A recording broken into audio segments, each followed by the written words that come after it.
ఎవరిని?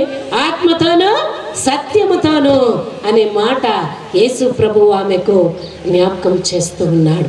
ఆ మాటను ఈరోజు నీవును నేనును జ్ఞాపకం చేసుకుంటాం. మనం ఎట్లా ఆరాధిస్తున్నాము? ఆత్మతోనూ సత్యముతోనూ ఆరాధించాలి. అదే మాటను అంటున్నాడు.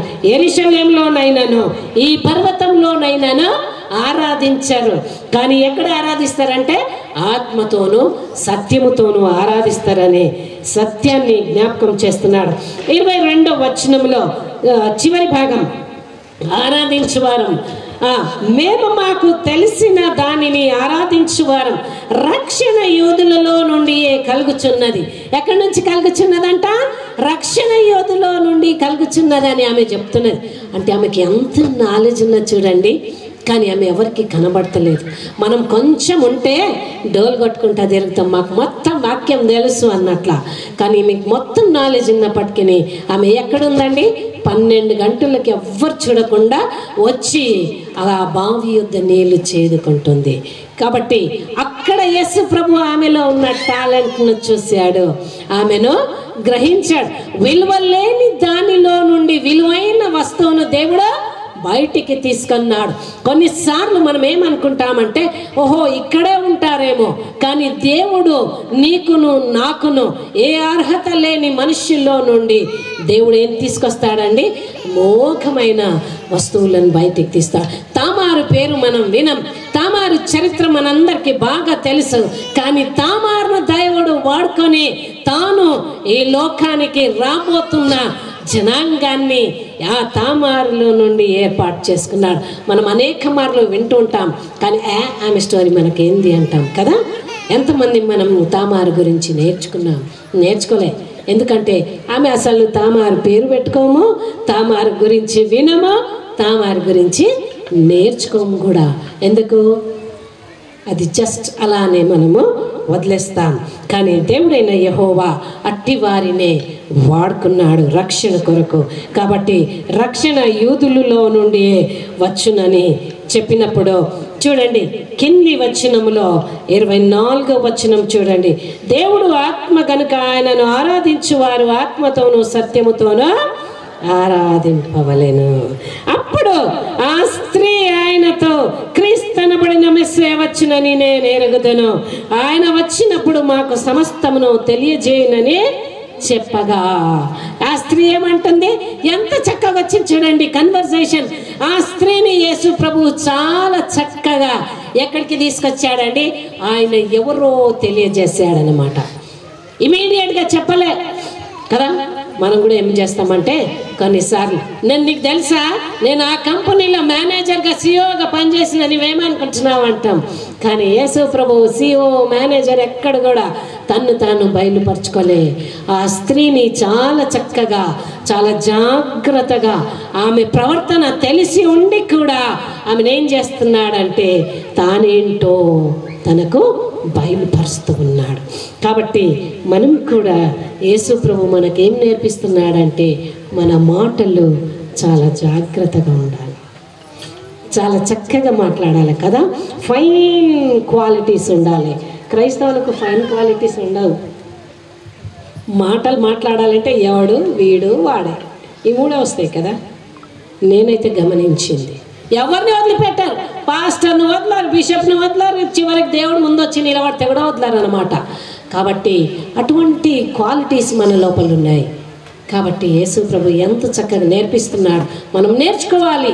ఈ పాట మనం పాడడానికి కాదు, ఈమె గురించి నేర్చుకోవడమే కాదు, యేసు ప్రభు మనకేం నేర్పిస్తున్నాడు, what is the outcome out of it. ఈ స్టోరీ, ఈ చరిత్ర నుండి నీకును నాకును దేవుడు ఏం నేర్పిస్తున్నాడో నేర్చుకోవాలా.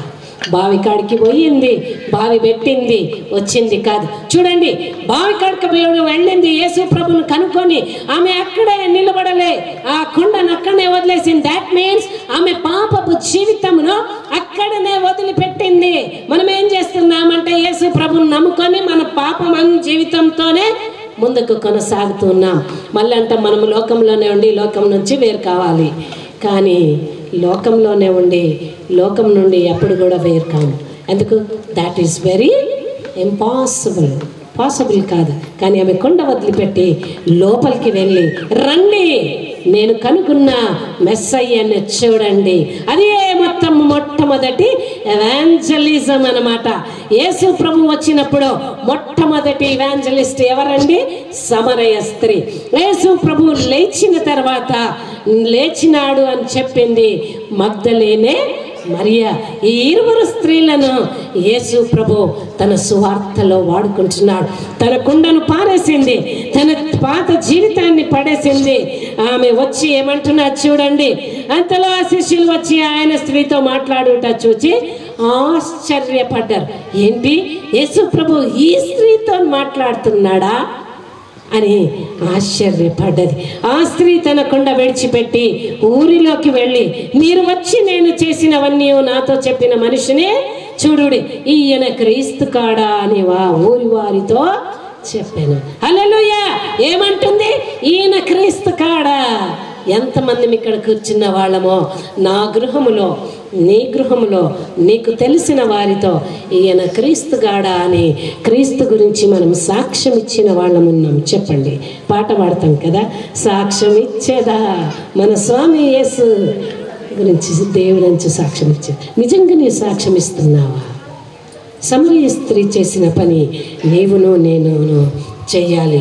కాబట్టి చూడండి, ఆమె వెళ్ళి నేను కనుక్కున్న మనుష్యుని మీరు కూడా తెలుసుకొని రండి అని చెప్పిన ఆ మాటలను మనము జ్ఞాపకం చేసుకోవాలి. సమరయ స్త్రీ దేవుడు రక్షించాడు. ఆమె ఒక్కటి రక్షింపబడలే, ఊరంతా అనేకులు సమరయులు క్రీస్తు దగ్గరికి వచ్చినట్లు మనం చూస్తూ ఉంటాం. మనం మంచి సమరయుని కథ వింటాం కదా. ముగ్గురు చూస్తారు, లేవీడు పోతాడు, యాజకుడు పోతాడు. ఎవరు వస్తారో దొంగని పట్టి కట్టడానికి? సమరయుడు కదా, సమరయుడు. ఎందుకు? ఆ స్త్రీ చేసిన పని, ఆయన యేసు ప్రభువును చూసి ఆయన మాటలను విని యేసు ప్రభువులోకి వచ్చిన మనుష్యులు ఆ సమరయ పట్టణం వాళ్ళు. కాబట్టి చూడండి, తప్పిపోయిన దానిని రక్షించడానికి, వెతికి రక్షించడానికి యేసు ప్రభు వచ్చాడు. కాబట్టి తప్పిపోయిన ఆ సమరయులను యేసు ప్రభు వెతికి రక్షించాడు. రక్షించినప్పుడు ఈ సమరయ స్త్రీ ఆయనను కనుక్కొని ఏం చేసింది? ఊరినందరినీ ఈయన దగ్గరికి తీసుకొచ్చినట్లు మనం చూస్తూ ఉన్నాం. కాబట్టి దేవుడు మనకు మంచి తరుణం ఇచ్చాడండి. మనం కూడా ఏం ప్రకటిస్తున్నాం, ఎలాంటి స్వార్థ ప్రకటిస్తున్నామో మనము చూడాలి. సమరయ స్త్రీ చేసిన పని మనమందరికీ దేవుడు ఇచ్చాడు. కానీ ఈ కాలంలో స్త్రీలకు వచ్చిన ప్రాముఖ్యమైన ఒక మంచి చెత్త క్యారెక్టర్ ఏమొచ్చిందంటే, నేను ప్రెసిడెంట్ ఉండాలా, నేనే ఉండాలా. ఈ సెంట్రలైజ్ చర్చెస్లో చాలా ఎక్కువ ఉన్నాయి. ఊర్లలో మాత్రం పాస్టర్లు ఉంటారు, చాలా మంచి వాళ్ళు మీరు కాబట్టి ఆ పని చేస్తున్నారు. సెంట్రల్ చర్చిల్లో కుయుక్తులతోనూ ఎంత జలసి అంటే, నువ్వైతే నేను ఉండకూడదు, నేనైతే నువ్వు ఉండకూడదు. అది కాదండి సువార్త అంటే, అది కాదు. To know and to make him known అనేదే మన motto. To know him and to make him known to others. మనం తెలుసుకోవాలా, ఇతరులకు తెలియజేయాలా, అదే సువార్త. అదే సువార్త సమరయ స్త్రీ చేసింది. కాబట్టి నీవు నేను కూడా ఆ చక్కటి సువార్త దేవుడు మనకిచ్చాడు. ఆ తరుణాన్ని మనము వాడుకోవాలా. ఎందుకంటే దేవుని రాకడ సమీపంలో ఉంది. సాతానుకు ఒకటి చాలా ఇష్టం అంట. ఏంటో తెలుసా? మీరేం చేసుకుంటారో చేసుకోండి, దినమంతా కూర్చోండి. కానీ ఒక్కటన్నాడంట వాళ్ళ శిష్యులతో, యేసుక్రీస్తు శిష్యుల దగ్గరికి పోయి, నువ్వు అన్నీ ఏం చేస్తావు?